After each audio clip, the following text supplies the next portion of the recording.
Welcome to the Griot Chronicles.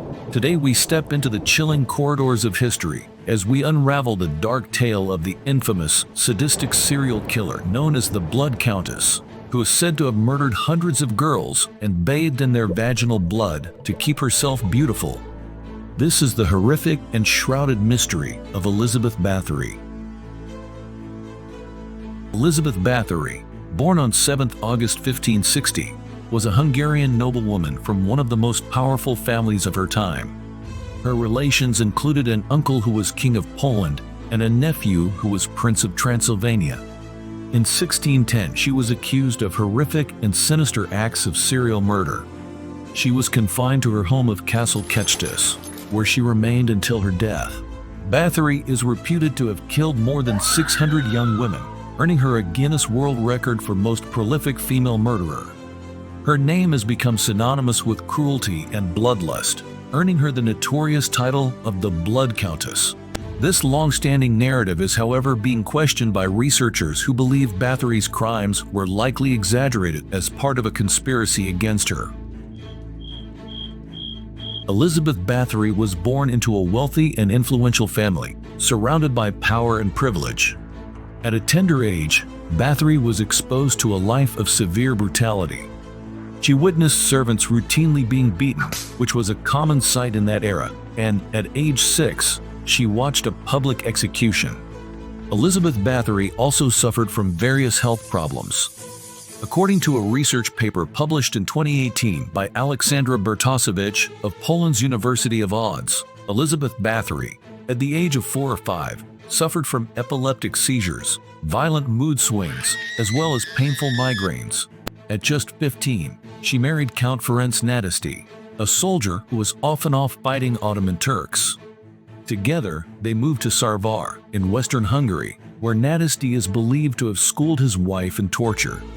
Just to pleasure his wife Bathory, Nadasdy had a girl tied up, lathered in honey, and ravaged by insects.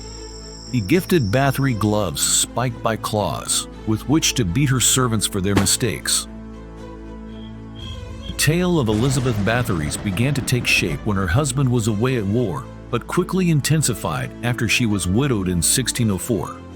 Some of her crimes included young women being forced into deadly ice baths during cold nights, driving needles into their fingers, cutting their lips or nose, or whipping them with stinging nettles.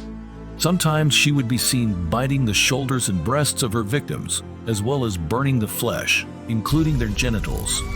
Elizabeth Bathory was also said to have bathed in the blood of her victims. This, however, has been a subject of debate, as the first mention of Bathory's bloodbaths came 100 years after her death, and thus considered by most an invention. In 1610, an investigation began into dozens of suspicious deaths and disappearances in Chronicles, launched by Matthias, King of Hungary. That same year, Elizabeth Bathory was arrested along with her accomplices or servants.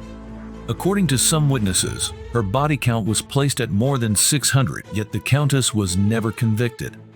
4 of Bathory's servants were, however, convicted of violence against young women in her castles.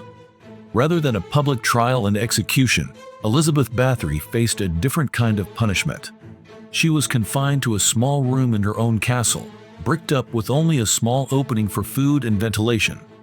This form of isolation was both a sentence and a way to keep her dark legacy from tarnishing the noble family's reputation further. Innocent or guilty? The question of Elizabeth Bathory's guilt has been debated for centuries. Some historians argue that she was the victim of a conspiracy, orchestrated by those who coveted her wealth and land. Others believe the accounts of her cruelty were exaggerated or fabricated. The truth may never be fully known, but the legends persist, casting a long shadow over her name. Thanks for watching. Subscribe, like, and comment.